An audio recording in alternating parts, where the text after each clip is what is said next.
Our planet is getting more and more crowded with each passing day. The world's population is expected to grow to almost 10 billion by 2050. More people means more mouths to feed, more land being used for agricultural practices, and more pesticides being used to increase yield.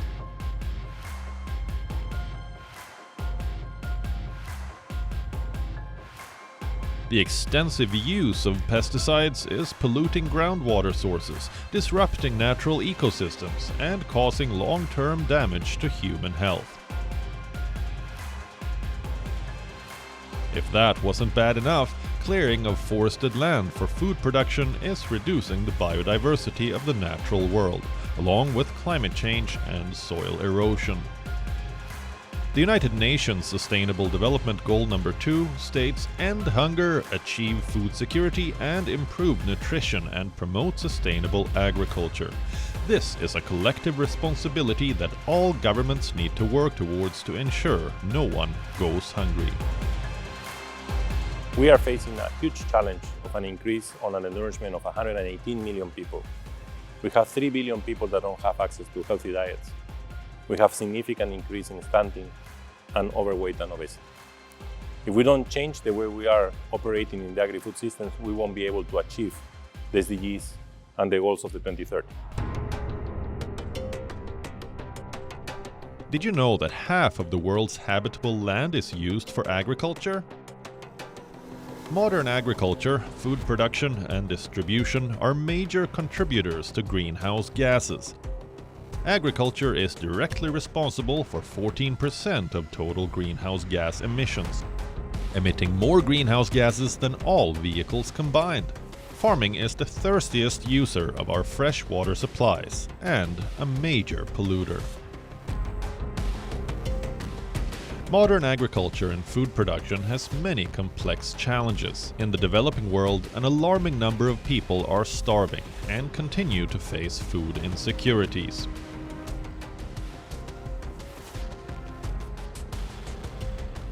There is bound to be a shortfall because when we had independence, that was 35 crore population. Now we have a population of 140 crores, which is about 4 times the original population. The land hasn't increased. In fact, the land has been urbanized and more buildings have come up. The land that for agriculture has been reduced. So we must keep on increasing the productivity to be able to feed everybody. That's what is required. Roughly 1/3 of the food produced in the world for human consumption every year, approximately 1.3 billion tons, gets lost or wasted. According to the Food and Agricultural Organization of the United Nations, in India, an estimated 40% of the food produced is wasted. Globally, including India, hunger theoretically shouldn't be a problem because the world is producing enough food to feed approximately 2,000 calories to each and every individual in the world. It's just that the distribution of the food and accessibility to the food is uneven throughout the world, including India. The Food Waste Index Report 2021 estimates that 50 kilograms of food is thrown away per person per year in India. And the wasted food often ends up in landfills, leading to dire environmental implications. Reducing food losses and waste is essential in a world where the number of people affected by hunger has been slowly on the rise. In our Department of Food Engineering and Technology, Central Institute of Technology, Kokrajhar, we are trying to give the sustainable way to reduce the food wastage. We have developed different edible films and coating formulations using biopolymer-based edible coatings incorporated with plant-based natural antimicrobial and antioxidant that have the potential to extend the shelf life of fruits and vegetables by up to 3 weeks.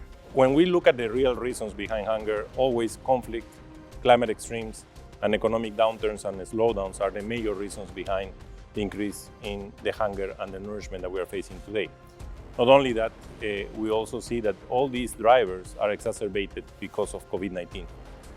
And what also we see today is that access to healthy diets is a huge challenge.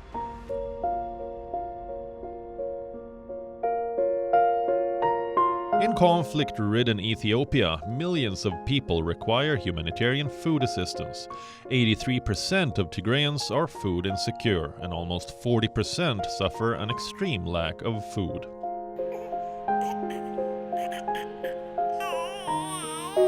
The conflict continues to drive hunger more and more. We have a few million people in Tigray in a very dire situation, hundreds of thousands of very malnourished kids in Afar. In Amhara, the situation is not getting better. In total, well over 9 million people that have no access to food at the moment. The world also faces an exponential increase in hunger that is fueled by climate change. The climate crisis is a risk multiplier for conflicts. This happens in two ways. On the one hand, we have scarcity of climate-sensitive natural resources, like water or fertile soil. On the other hand, we have more people displaced by climate extremes, and these people then come in contact with other groups that are already stressed themselves. In 2020, we had 30 million people displaced within their own borders by climate extremes. And in 2050, we expect that this number will increase to 216 million, which is about 7 times as many.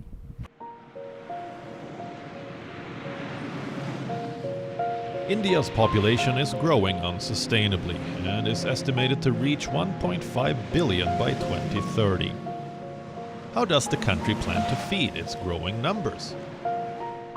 We have to stabilize the population. If we stabilize at 140 crores, that will be an achievement. We should increase the total productivity of agriculture. For that, instead of using chemical fertilizers, we need to use compost. We need to use natural fertilizers.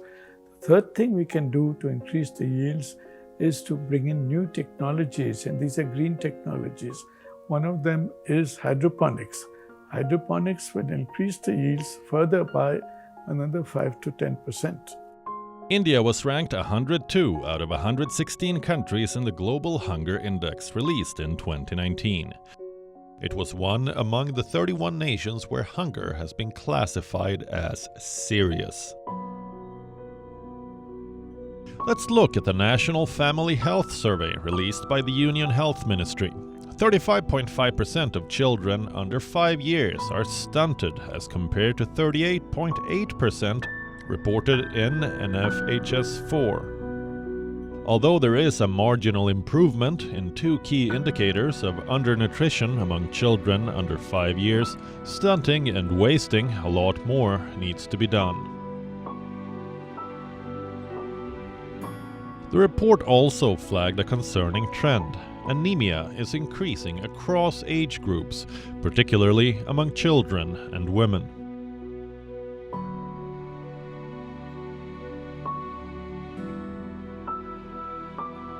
On the other hand, obesity too is a growing challenge. The number of overweight children increased from 2.1% in the National Family Health Survey to 3.4% in the more recent one. This is attributed to better incomes, unhealthy food choices, and a lack of physical activity. The challenges faced today are to feed more people per acre of farmland, while doing it in less harmful ways to humans and the environment.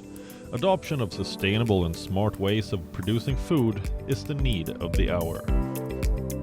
Clearly, we need urgent change to sustainably produce food in a way that gives all people access to healthy diets and improved incomes. Sustainable agri-food system can deliver food and nutrition security for all without compromising the economic, social, and environmental basis for generations to come. The Food and Agriculture Organization of the United Nations has signed an agreement with the Andhra Pradesh government to train the farmers in good farm management practices and sustainable agricultural methods. Agroecological principles are very important because If we maintain the diversity of crops on a piece of land, the diversity of microbes and beneficial insects also increases.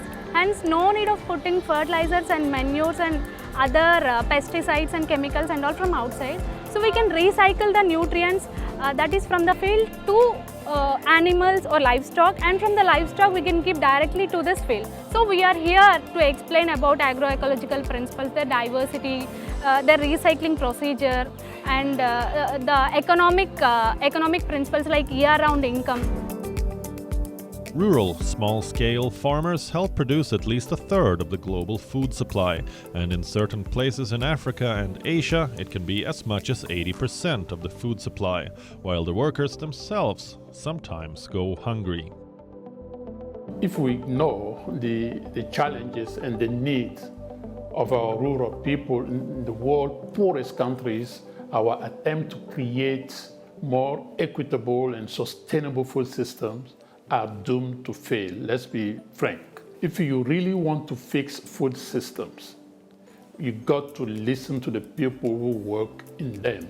The rural small-scale farmers, they produce about 1/3 of our global foods, but too often they receive a pittance for their effort and are left vulnerable to shocks. The importance of small-scale farmers cannot be overstated, and they need to be protected.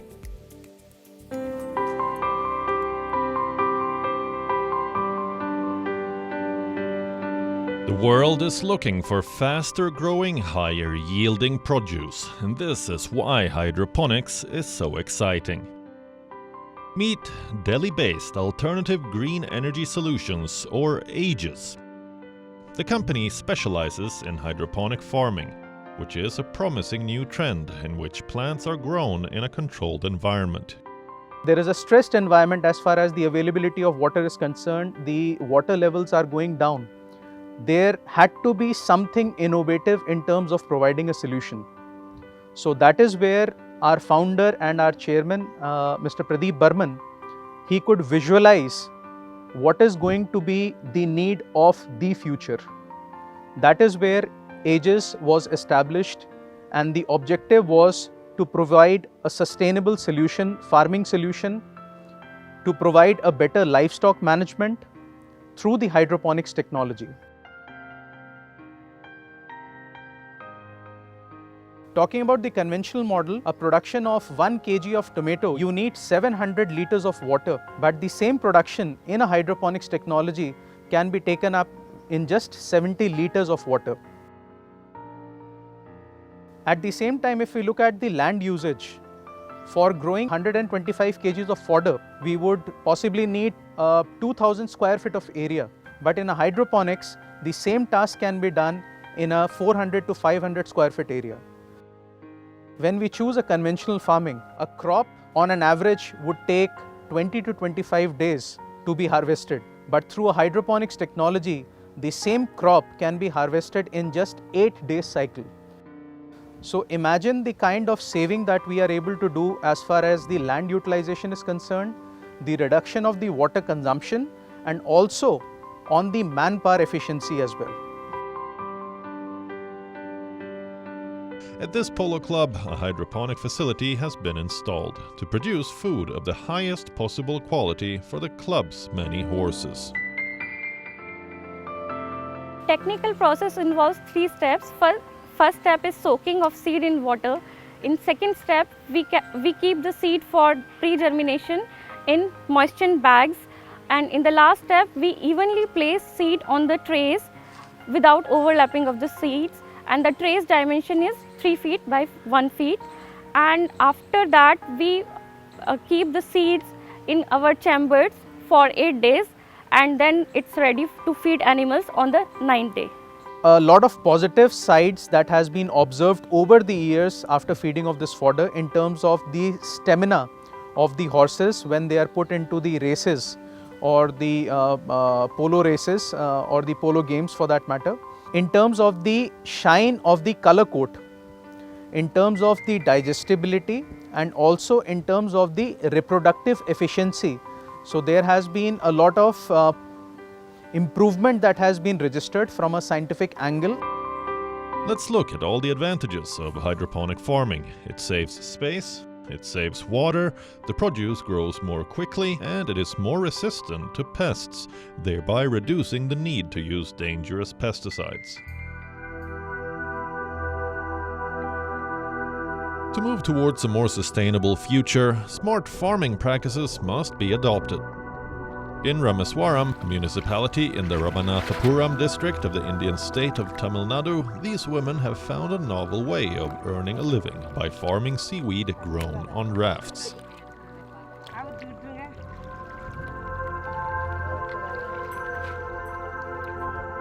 Seaweed farming is, I think, very much, I think, eco-friendly and not much labor-intensive. It absorbs a lot of carbon dioxide available in the seawater and produces, after photosynthesis, the result is producing a lot of oxygen. Besides its popularity in Asian cuisine, seaweed is also used in medicine, cosmetics, biofertilizer, and biofuel, and is sent for sale in markets nationwide, as well as in the US and Australia. The benefits of seaweed harvesting are varied. Macroalgae absorbs more CO2 than trees and might help reduce the impact of greenhouse gas emissions, reverse ocean acidification, and improve the marine environment. And it is also bearing fruit for the women who are engaged in it. They say their lifestyles have improved significantly, as they now earn 20,000 rupees, which is approximately $260 per month. Earlier, I used to think I wouldn't be able to educate my children, but after doing this seaweed business, I've been able to send my children to college. 300 to 400 people from our village are engaged in seaweed cultivation. Even if we have other businesses, we try to prioritize this work. For a country like India, the cultivation of seaweed is advantageous since it doesn't use up valuable land, fresh water, or fertilizer. In 2019, the global seaweed production market was worth around $12 billion. India is aiming to scale up production too, from the current 30,000 tons to more than 1 million tons by 2025. In fact, the government has announced $85 million in subsidies for these farming initiatives.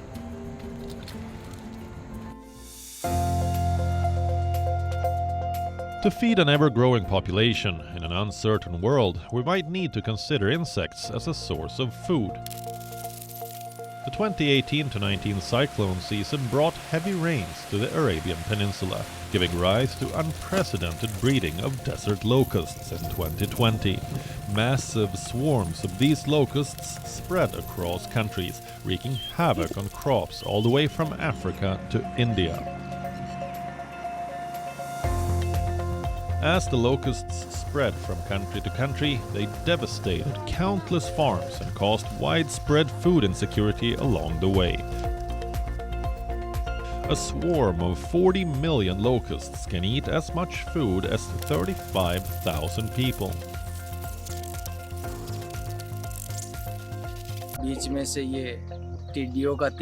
This is the third attack by locusts where they've destroyed the crops of many farmers. There has been a heavy loss. We are trying to keep the locusts away by using the traditional methods of banging on utensils and tins. But every cloud has a silver lining, and for a select few, the locusts gave rise to a new opportunity. In Pakistan, a pilot project had local residents collect locusts for use as chicken feed.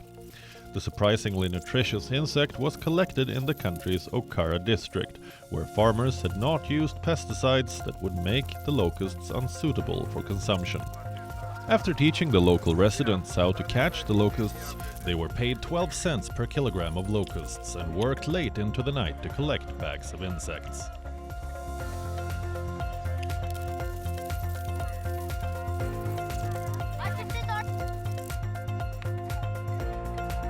Organizers of the pilot project first struggled to recruit farmers to collect the locusts, but after word spread in the village, hundreds joined in on the hunt, gathering a whopping 20 tons of insects until the pilot project ran out of money.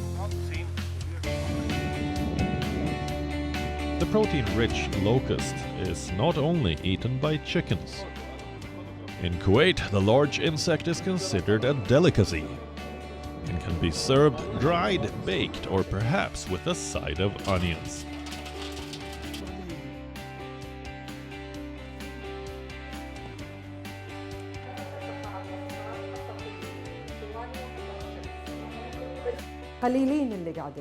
Now only a few people consume locusts. Previously the whole family would eat locusts. I remember the first time I ate one, I was around 3 or 4 years old. It tastes good. There are those who eat with sauce. Some prefer it with onions. Others grill it. Locusts have a medicinal value since they feed on useful herbs such as cress and fenugreek, as well as other nutritional items such as vegetables.